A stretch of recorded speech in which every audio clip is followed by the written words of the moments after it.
We chose the movie The Other Sister, and our client Clara Tate is diagnosed with an intellectual disability, and she has challenges with social interaction.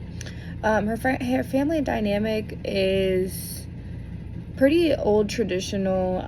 Mom kind of has a hard time accepting the fact that she is special, and she doesn't really want to accept it and is kind of embarrassed most times when she acts out, because I don't think she really understands truly how to handle her. Um, she has a hard time going to school, Clara does, and it's the whole inability of dealing with her actions at school. Mom doesn't really let her express herself too much, and the mother doesn't really know how to engage with her. Dad is very supportive and loving, and is very stern with Clara. Their socioeconomic status is wealthy and high status. So when it comes to change and motivation based on the occupational adaptation model, Carla chooses to be an independent woman even with her disability and the experience of internal demands of mastery. Carla is determined to live alone, attend college, and to not be seen as somebody with a disability. She chooses to live a life as an independent adult and deals with the external demands of mastery, such as the expectations of society and her mother's expectations and demands. Because of her disability, her mom has a hard time letting her go and become independent because she doesn't trust her capabilities. Carla is also expected to fit into society by going out and experiencing things women her age are doing, such as drinking, sex, and exploring, and which was a big part of it because she was in a relationship, so she felt like she needed to be doing these things just to fit in. She would also compare her relationship based off of what she should be doing. So also, even with the challenges of not being seen as competent, her mother's doubts, and the functional challenges of her disability, Carla still continued to advocate for herself and was determined to adapt, live the best life that she could. So this is why she moved out. This was why she wanted to go to school, wanted to be in a relationship. These are all things that she wanted to do, and she was willing to make that change. So the occupational therapy motivators were that Carla wants to live an independent life. She wanted to prove that she was capable of carrying out tasks on her own, and she wanted to prove that she has the competency to become self-sufficient. So these are all motivators that an occupational therapist could use to help her gain her goals or achieve her goals. So for the evaluation process and intervention guidelines based on the occupational adaptation model, the evaluation of values of roles and cognitive thinking are what motivates and enhances the participation received from Carla.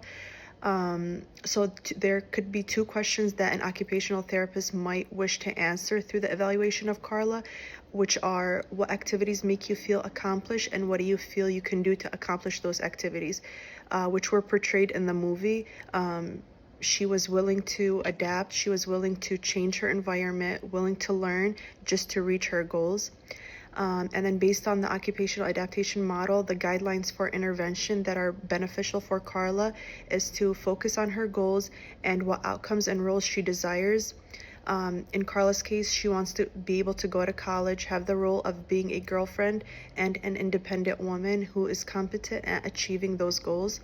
Another guideline for intervention is assisting Carla in ways that will help her adapt to the change and possibly modifying her environment, and also supporting Carla's goals that will help her with the adaptation process.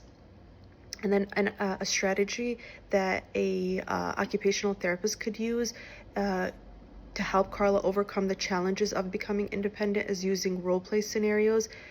This will allow Carla to practice her adaptive responses when performing meaningful occupations. Takes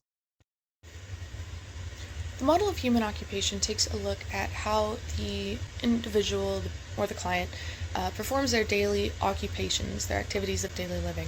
And the occupational therapy takes a look at what they need to adapt or modify so the client can continue to perform their activities of daily living as independently and uniquely as possible in a way that fits for them. And the occupational adaptation model is centered on client preparedness as well as their intrinsic motivation for becoming more independent. And the occupational adaptation model fits our client, Clara Tate, and her situation perfectly. And in the movie, we see that she is ready to start her regular school, get her own apartment, as well as find a job. And she shows that she is ready to take risks that she has not before. And she also, not only that she is wanting to take those risks, but she displays an overflowing amount of motivation to reach those goals and live her life to the fullest and do what she wants to do finally, now that she is old enough and able to. And since we decided to use the occupational adaptation model,